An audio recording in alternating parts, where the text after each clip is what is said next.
mulsa organik yang sudah terurai itu akan menjadi kompos di atas permukaan tanah. Jadi 1-2 inci di atas permukaan tanah itu tetap gembur. Nah, seperti ini contohnya teman-teman ya. Nah, seperti ini. Ini kami buka ya.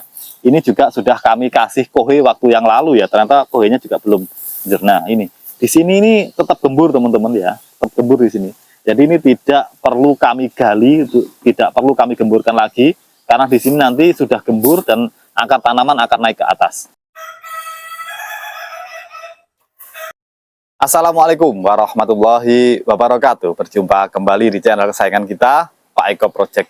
Pada kesempatan kali ini, kami mengajak teman-teman untuk belajar bareng, untuk sharing bareng tentang perlakuan pasca pembuahan pada pohon anggur, teman-teman ya. Bagi teman-teman yang sudah like, komen, dan subscribe di video kami kali ini, kami doakan semoga senantiasa sehat, mendapatkan rezeki yang berkah dan melimpah, serta sukses selalu. Amin. Yuk langsung saja kita simak videonya. Sebelum kita melanjutkan video ini teman-teman ya, mau kami informasikan bahwa di kebun kami ini menjual bibit anggur impor yang berkualitas, yang memiliki garansi dan validitas yang terjamin. Dapat teman-teman perhatikan, di belakang kami ini adalah bibit-bibit anggur impor kami ya, dari berbagai macam jenis, dan insya Allah bagus-bagus bibitnya ya. Selain itu kami juga menjual pupuk khusus anggur teman-teman ya, dan juga kami menyediakan jasa konsultasi baik dalam segi perawatan maupun dalam segi pemupukan, baik itu skala hobi maupun skala kebun. Namun kami tidak menerima pembayaran secara COD teman-teman. Jadi apabila bertransaksi dengan kami itu harus membayar di depan baru paketnya dikirim.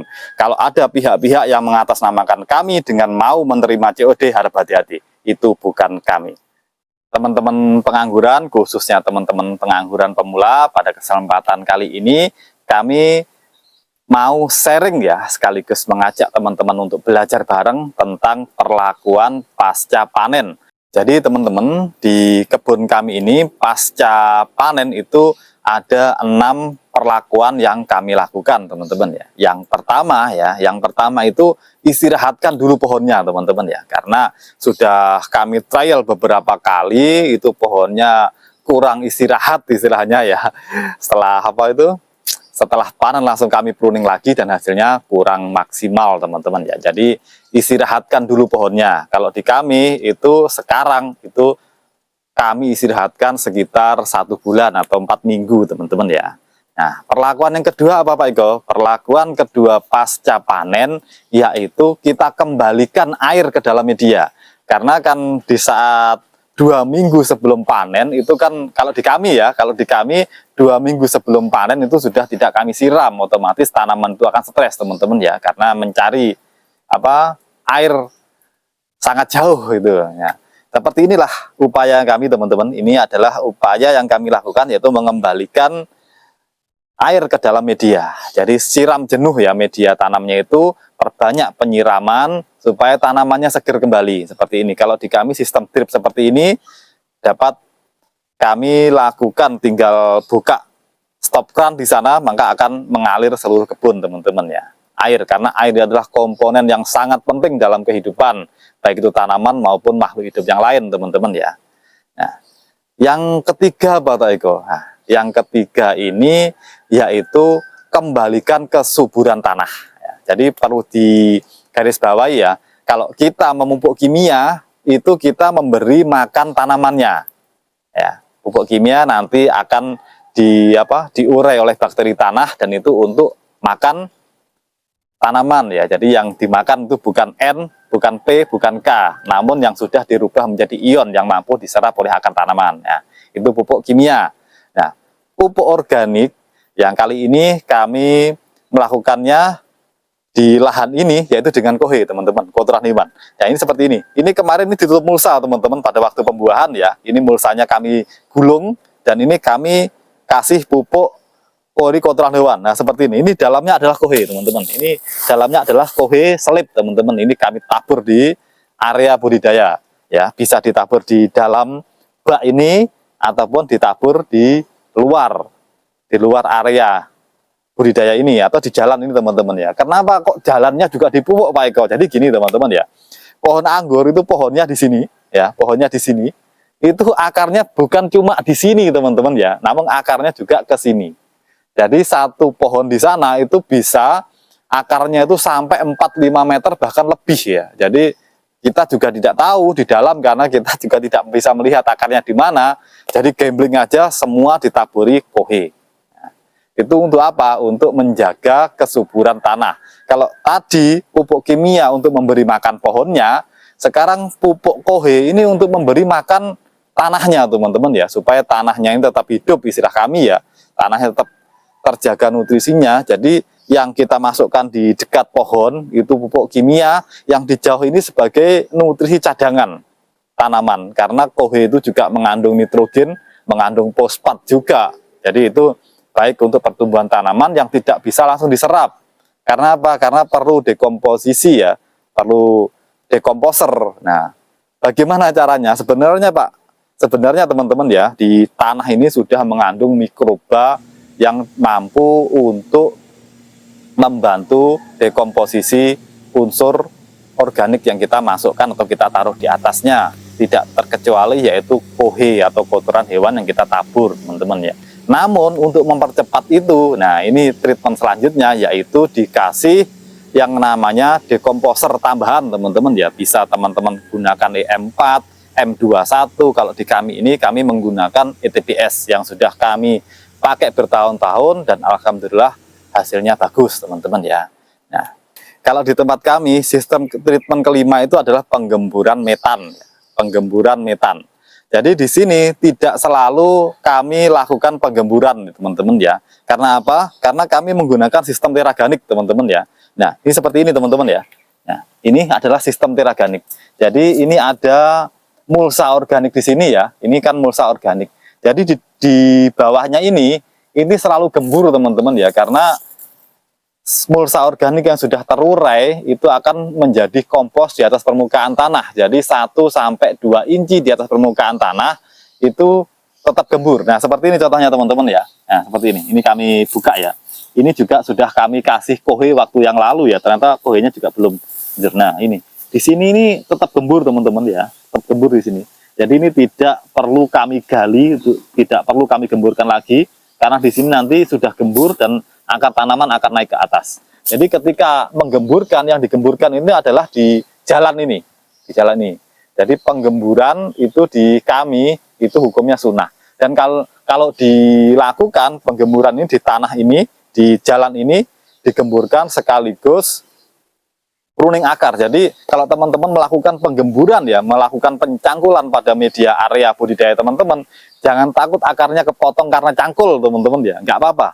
Nanti akan malah justru membentuk akar-akar baru yang bagus ya. Jadi sekaligus pruning akar. Nah, seperti itu teman-teman ya di penggemburan.